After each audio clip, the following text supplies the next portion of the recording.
My husband went to a bachelor party for his best friend in DR. One of the other wives, whose husband also attended, who I'm very close with, met me for brunch because she needed to talk to me in person. She proceeded to show me pictures of my husband receiving a blowjob from a stripper and other disturbing pictures of him she found in her husband's phone. I confronted my husband. He apologized profusely and said he has no recollection of the night or the woman performing oral sex on him. We are still together right now. He has agreed not to drink as much anymore and is willing to go to counseling if that's what I need. I'm at a crossroads with this. What would you do? I mean, he first off, he was wrong in that situation. I mean, go to counseling. I mean, work it out. It sounds like they've been together for a while. A blowjob is not a reason to get a divorce.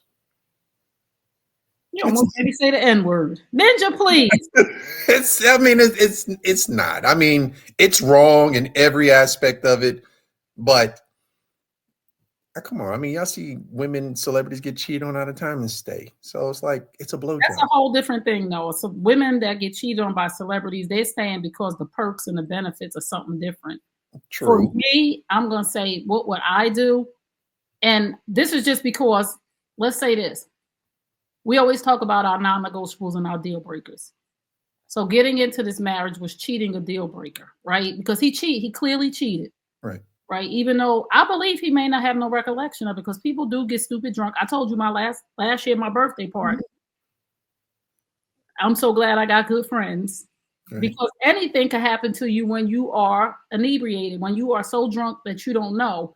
So I totally understand that this might have happened. Y'all in DR, everybody drinking shots of everything.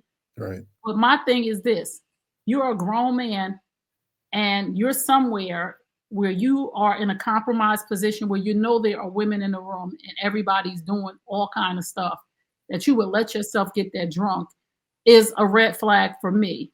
Another thing for me, why I wouldn't be over and done with him, because cheating for me is a deal breaker in my life right now. Hasn't always been. I thought it was, but I would take the person back, so it really wasn't.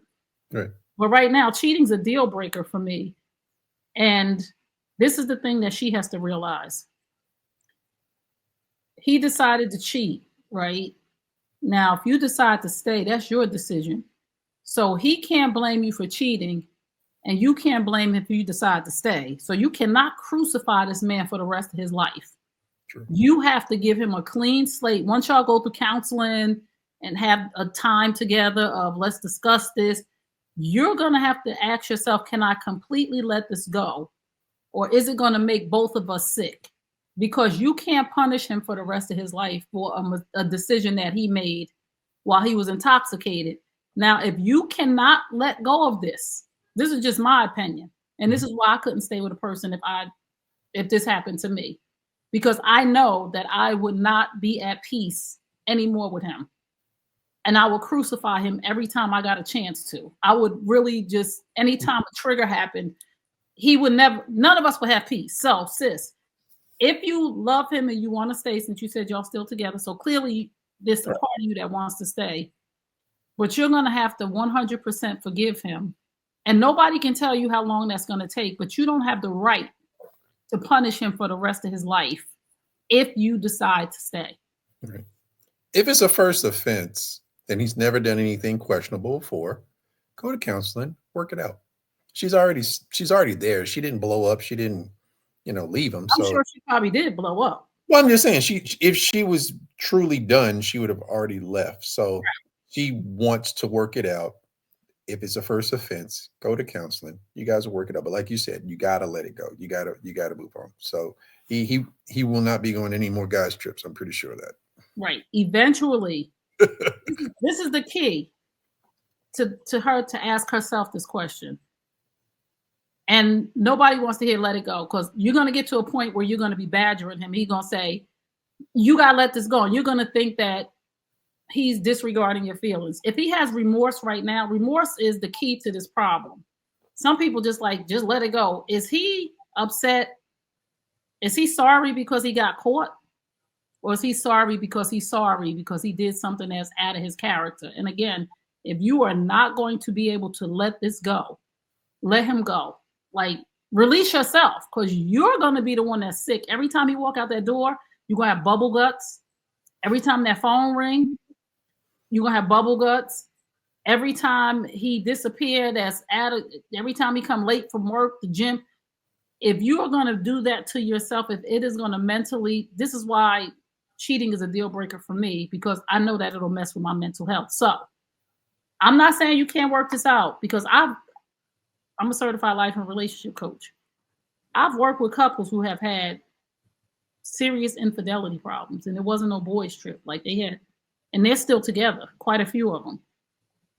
And a woman and a man made the decision that after a certain amount of time, ask me all the questions you want to ask me. We're going to go to 12 therapy sessions or 12 coaching sessions. Ask me whatever you want to ask me. And after these 6, 9, 12 months, we're going to let this go, or it's going to poison our marriage. So she has a hard decision to make. And I think that if you can let it go, y'all can work this out. But if you can't, right. Because people think that once their spouse cheats, they have the right to badger them for the rest of their life. And you don't, because you'll run him right into the arms. I know that one all too well. And if you do badger him, you're going to run him right into the arms of another situation. Because if you're going to accuse me, why not go do it? Well, I mean, no man's going to stand around and be accused forever. We'll take a certain period of time that we did wrong, but not forever, So it's just the main thing that I'm taking from it is she hasn't left. She hasn't gone anywhere. So it sounds like she wants to work it out, but she has to let it go, to your point, to move on. So, and, to the thing is, like I said, it's those women in DR, they are there to take advantage of men. So if he was drunk, they're going to take advantage of you because they are there. They're paid and they know. I had a buddy of mine that I guess he was with a bunch of NFL players and this and that, and they went to the DR, and the women they rented out a mansion, and the women come bang on the mansion. They bang on the gate in the front. That's what the guy told me. And I'm just like, wow. He said, this is a wild party. I'm like, okay. I've never been. Do tell a little bit more. Like, is it? No, they said it's wild. They said it can get very wild. That's why I kind of like, who's this friend that's taking pictures? I mean, it's like, geez, Louise, man. Like betrayal at its worst. I'm sure he didn't take the pictures and show his wife.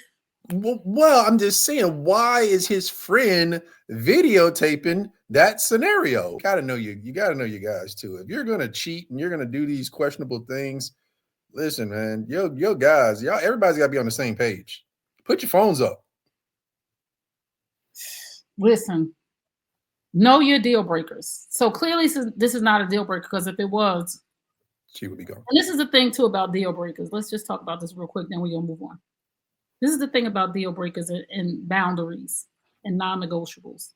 The only one that has to honor your boundaries, your deal breakers, and your non-negotiables is you. Yep. Because once you don't, you're the problem.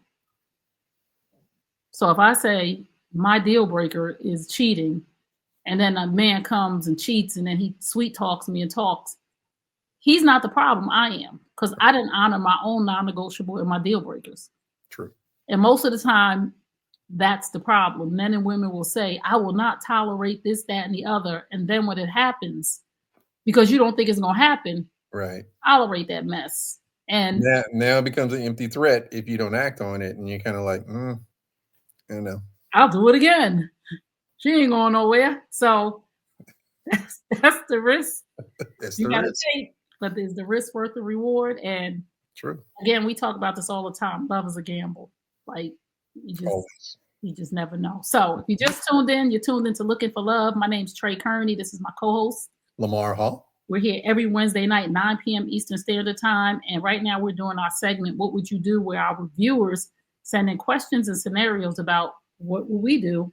And they love to hear from you in the chat. So please put your answer in the chat as well. And maybe we'll read one of your answers next week.